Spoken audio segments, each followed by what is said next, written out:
नमस्कार दोस्तों। देखिए, इस साल जो सबसे महत्वपूर्ण विधानसभा चुनाव होने वाले हैं, वो विधानसभा चुनाव हैं मध्य प्रदेश के। मध्य प्रदेश का मैं ज़िक्र इसलिए कर रहा हूँ कि पिछले दिनों नतीजे आए कर्नाटक के चुनाव के, और कर्नाटक में जिस तरीके से कांग्रेस ने वापसी की है, कांग्रेस को ये लग रहा है कि वो मध्य प्रदेश में भी उसी को दोहराने जा रही है। और मध्य प्रदेश में एक खास बात है। मध्य प्रदेश में कांग्रेस ने केवल एक आदमी को कमान सौंपी है, और वो है पूर्व मुख्यमंत्री कमलनाथ। कमलनाथ को कमाल कमान सौंप दी गई है। उनसे कह दिया गया है कि सारे टिकट आपको बांटने हैं, चुनाव आपके नेतृत्व में लड़ा जाएगा, अगर जीतेंगे तो आप सीएम बनेंगे। जबकि भारतीय जनता पार्टी में ऐसी स्थिति नहीं है। भारतीय जनता पार्टी में अभी तो ये कहा जा रहा है कि अपने मामा जी जो शिवराज सिंह चौहान है, उन्हीं के नेतृत्व में पार्टी चुनाव लड़ेगी। लेकिन पार्टी उनके नेतृत्व में चुनाव लड़ेगी जरूर, अगर जीतती है तो क्या फिर से शिवराज सिंह चौहान को चीफ मिनिस्टर बनाया जाएगा? ये बीजेपी के सामने सबसे बड़ा चैलेंज है। प्रदेश अध्यक्ष वी डी शर्मा और जो इनकी केंद्रीय मंत्री हैं नरेंद्र सिंह तोमर, जो मध्य प्रदेश से ही आते हैं। हालांकि उनका बहुत बड़ा कोई बेस नहीं है, कोई जन आधार वाले नेता नहीं है, बहुत आक्रामक नेता नहीं है। लेकिन फिर भी चूंकि दिल्ली की राजनीति करते हैं, दिल्ली में रहते हैं, मोदी जी के टच में रहते हैं, अमित शाह के टच में रहते हैं, जेपी नड्डा के टच में रहते हैं, तो उन्हें चुनाव प्रबंधन समिति का संयोजक बना दिया गया है। और बीजेपी का जो एक थिंक टैंक है, बीजेपी में इस बात को लेकर ये भी ओपिनियन बन रही है कि ये सही कदम नहीं उठाया गया है। ज्योतिरादित्य सिंधिया का इन्वॉल्वमेंट अगर और ज़्यादा मध्य प्रदेश में बढ़ाया जाता तो उनके लिए बेहतर होता। लेकिन बात करेंगे कांग्रेस की।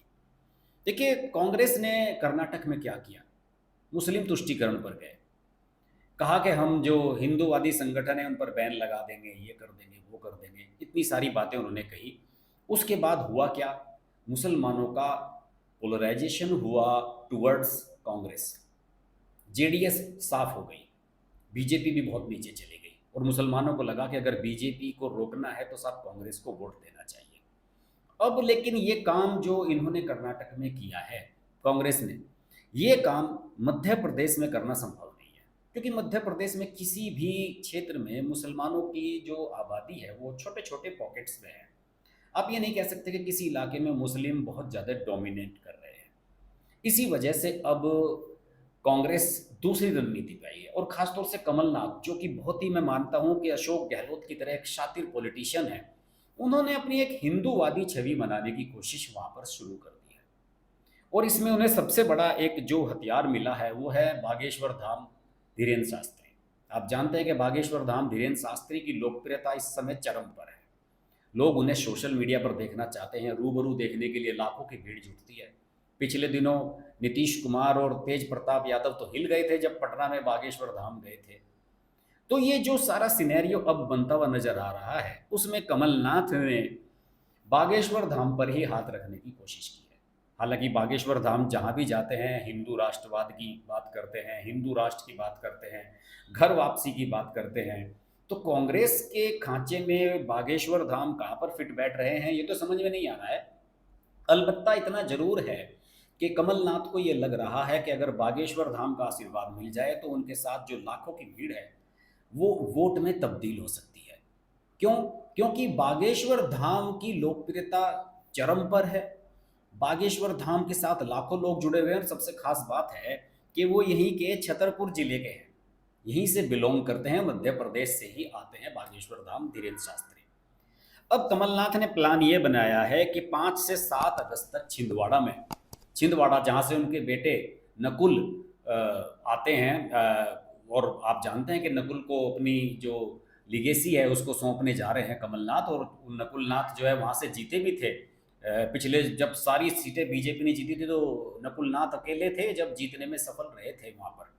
तो कमलनाथ ने छिंदवाड़ा में जो उनका क्षेत्र भी है, वहाँ के सिमरिया में एक कार्यक्रम रखा है बागेश्वर धाम का।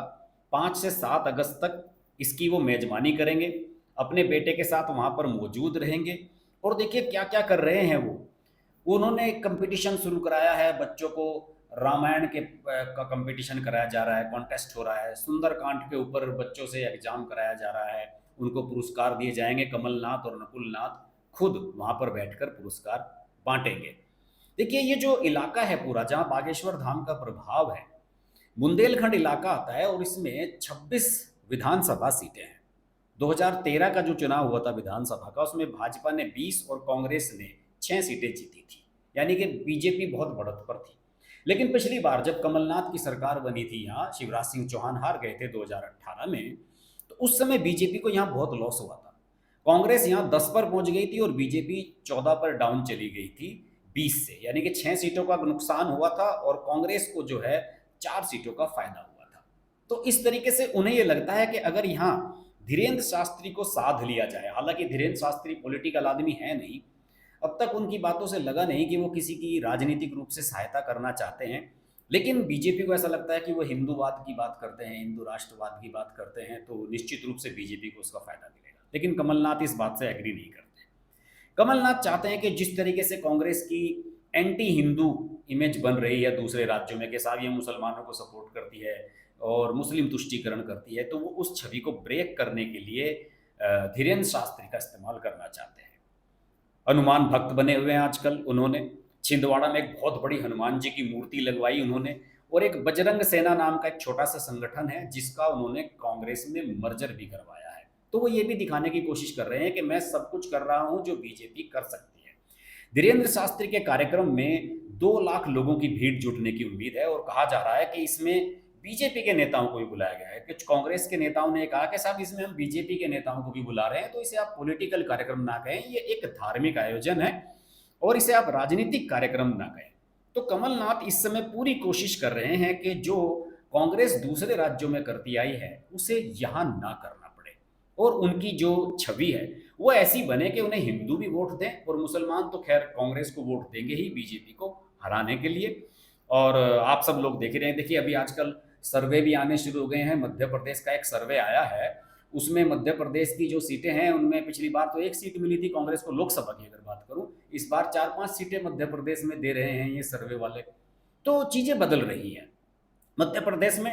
कमलनाथ पूरी कोशिश कर रहे हैं कि अपनी जो मुस्लिम तुष्टीकरण वाली जो पॉलिसी है कांग्रेस की, उस छवि को ब्रेक किया जाए और कोशिश की जाए कि एक सॉफ्ट हिंदुत्व वाली, बल्कि एक हिंदूवादी जो सोच है उस पर सामने बढ़ा जाए। वैसे राजस्थान को लेकर भी बीजेपी बड़ी परेशान है।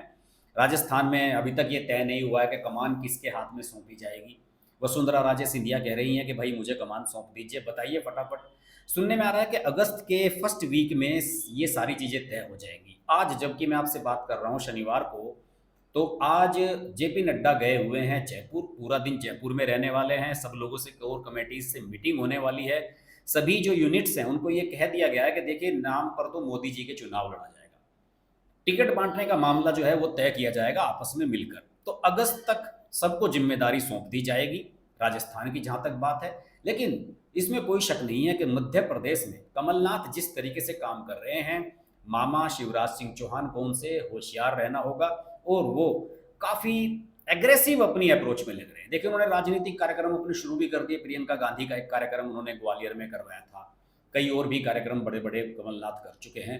तो कमलनाथ एक छुपे रुस्तम की तरह काम कर रहे हैं। जिस तरीके से डीके शिव कुमार ने कर्नाटक में किया, कमलनाथ वहां करने की कोशिश कर रहे हैं। लेकिन उनकी ये सोच, उनका जो काम है, या जो वो धीरेन्द्र शास्त्री को लेकर सोचते हैं कि उन्हें इसका फायदा होगा, 2-3 लाख उन्हें सुनने के लिए आएंगे, ये वोट में बदल पाएगा कि नहीं, ये बहुत बड़ा सवाल है। क्या केवल एक राज्य में कांग्रेस हिंदूवादी बनकर अपने ऊपर जो ठप्पा लग चुका है, एक तरह से वामपंथियों का जो उन्होंने अपना सिद्धांत बना लिया है, उसका जो उन पर ठप्पा लग चुका है, उस ठप्पे से वो मुक्त हो पाएंगे या नहीं, एक बहुत बड़ा सवाल है। देखते हैं इसमें क्या होता है। और ये भी देखते हैं कि धीरेन्द्र शास्त्री को लेकर इनकी जो पॉलिसी है वो कितनी कामयाब रहती है। आप इस चैनल के साथ जुड़ जाइए। इस चैनल को अभी तक आपने सब्सक्राइब नहीं किया है तो सब्सक्राइब कर लीजिए, नोटिफिकेशन के लिए बेल आइकन प्रेस कर लीजिए, क्योंकि अब इस चैनल पर लोकसभा चुनाव का एनालिसिस होने लगे हैं और वो भी लाइव। तो आप लाइव जुड़ने के लिए मेरे साथ जुड़ जाइए, इस चैनल को सब्सक्राइब करके। आपसे फिर मुलाकात होती है।